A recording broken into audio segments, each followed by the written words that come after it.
Are you eating poisonous Chinese garlic? No matter which country you are watching this show from tonight, there is a good chance that poisonous Chinese garlic has made its way into your kitchen, waiting for you perhaps to consume it so that it can attack your health. India is on alert. There are reports of banned Chinese garlic making its way to India. Poisonous garlic is being smuggled into the country. In March, India caught a shipment of 64,000 kgs of Chinese garlic. The shipment was worth 1.35 crore rupees. It was seized at Sikta Land Customs Post. India banned the import of Chinese garlic in 2014. This was after Chinese garlic coming into India was found to be infested. Not just that, there were also concerns about Chinese garlic being high in pesticides. Now, you don't need me to tell you why products high in pesticide are bad for you. Now, reports say Chinese garlic is treated with a fungicide that contains methyl bromide. This is supposed to prevent fungal growth in the garlic. And while it does that job, this chemical also goes on to harm your health, which is one of the reasons why India banned garlic from China. Despite the ban, it is estimated that anything between 1,000 to 1,200 tons of Chinese garlic has been stocked in India. And now what we are staring at is a rise in smuggling of this poisonous garlic. Chinese garlic is reportedly being smuggled in through Nepal and Bangladesh. And why do you think that is? Because of an increase in garlic prices at home. In India, prices of garlic have almost doubled since November last year.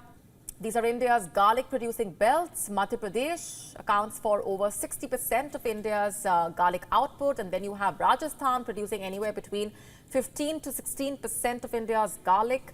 Uttar Pradesh also is a major garlic producer. You also have Gujarat, Punjab, Assam, Odisha, Haryana, West Bengal and Maharashtra. Now, did you know India is among the world's top garlic producers? So is China. It is in fact the world's leading garlic producer. But following the Wuhan virus pandemic, there has been a rise in the demand for Indian garlic. Countries are worried about the quality of garlic coming from China. In the US, for example, senators are campaigning to impose a ban on Chinese garlic. In December 2023, a US senator named Rick Scott wrote to the US Commerce Secretary. Scott said Chinese garlic is a national security risk. He said the US must look into quote-unquote all grades of garlic, whole or separated into cloves, whether or not peeled, chilled, fresh, frozen, provisionally preserved or packed in water or other neutral substances. Scott added, and I'm quoting again, "Food safety and security is an existential emergency that poses grave threats to our national security, public health and economic prosperity." In the year 2023, India exported over 57 tons of garlic. What was the total valuation? Nearly 250 crore rupees. Quick question here. How do you identify a Chinese garlic? How do you tell it from an Indian one? Garlic from China has larger cloves. The color is whiter as they are bleached using harmful chemicals. They look prettier, more appetizing perhaps, except they are extremely harmful. To start with, Chinese garlic, after being repeatedly chemically treated, loses all the beneficial properties that make garlic a superfood. I'm sure most of you already know that garlic is supposed to help boost immunity. It is a natural antibiotic. It is supposed to help reduce blood cholesterol levels, also improve digestion, skin health, brain functioning. Garlic is also supposed to be good for heart health. But you cannot expect any of these benefits from Chinese garlic. They are essentially chemicals in cloves. So beware of poisonous garlic from China entering your kitchen.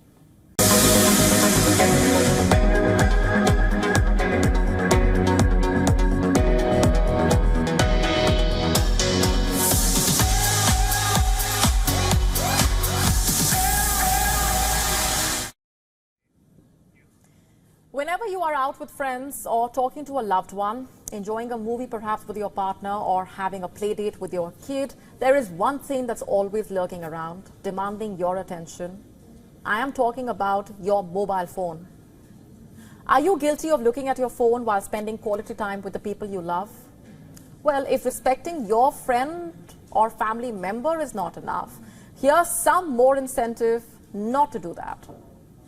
Well, you can get discounted food. What am I talking about? An Italian restaurant has come up with a rather innovative initiative. It is offering couples food at discounted prices. The only condition is they will have to leave their mobile phones outside at the door. It's called the Sipen 1968. It's a restaurant and wine bar on the Tuscan coast. It came up with the Let's Talk Again initiative some 3 weeks ago. According to the restaurant owner, it's working out well so far. 70 couples have already been a part of it, and they have left positive feedback. Here's how it actually works out. Guests are given a card inviting them to leave their phones at the reception. Parents who left small children at home are welcome to leave the phone number of the restaurant with the babysitter, and in return they get a voucher worth $20, which can be redeemed on their next visit. The voucher is sent to them via WhatsApp or email. It is valid for 6 months and is a one-off reward. But the diners are not just getting discounts, they're also getting undivided attention from their partners, a chance to hold one-on-one conversation without distractions, along with a better eating experience.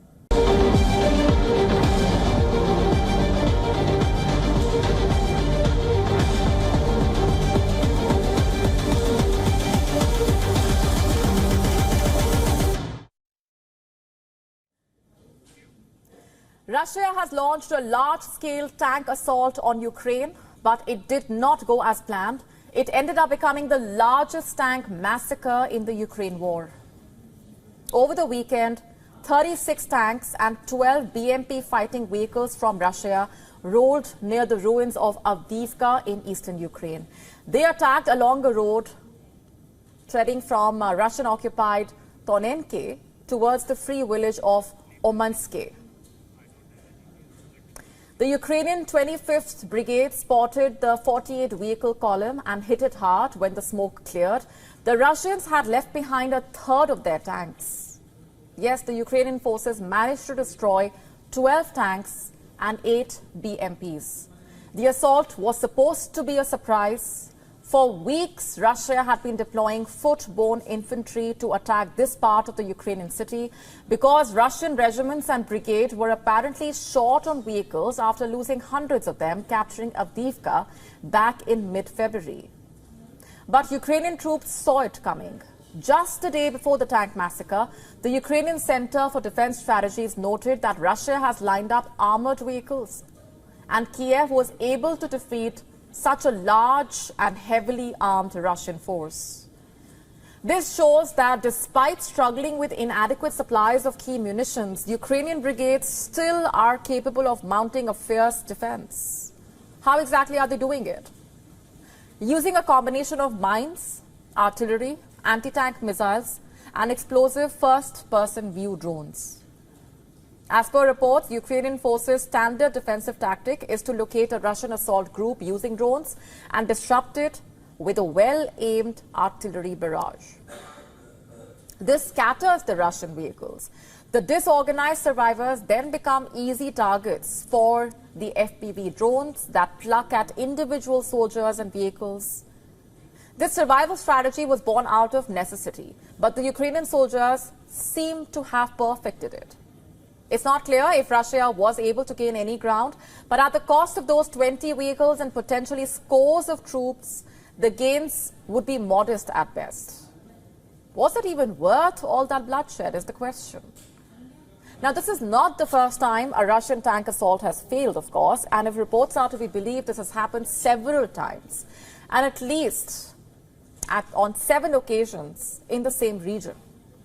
This reportedly happened around Senkivka in northeastern Ukraine. The Russians repeatedly sent mixed columns of tanks, BMP fighting vehicles and infantry into a mined kill zone 7 times, to be specific, all between December 14 and December 28.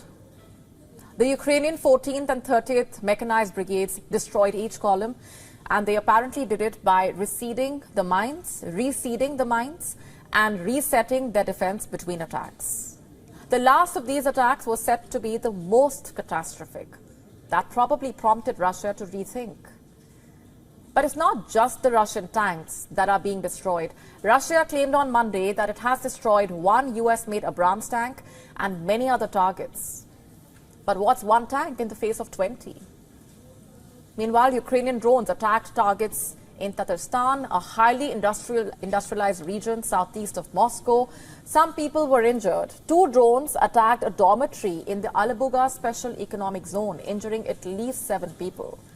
A Ukrainian drone was also intercepted near Tatnef's Taneko refinery. Soon a fire broke out, but it was extinguished within 20 minutes. This is one of Russia's biggest refineries with a production capacity of around 360,000 barrels per day. And Russia, on the other hand, has been targeting the Ukrainian power system. Despite that, the head of Ukraine's national grid company says a total collapse is unlikely. Listen to this. By attacking Ukrenergo's substations, they are trying to cut off big cities such as Kharkiv, Odessa or Kryvyi Rih from our energy system. They do this by causing limits of energy consumption on a local level. Their goal is to impose blackouts in some major Ukrainian cities. A collapse is an uncontrolled shutdown of most or the entire power system. This has not happened and will not happen. This scenario we consider as unlikely. You see, the fighting has escalated. Both the sides are exchanging fire, and yet an end game is nowhere in sight.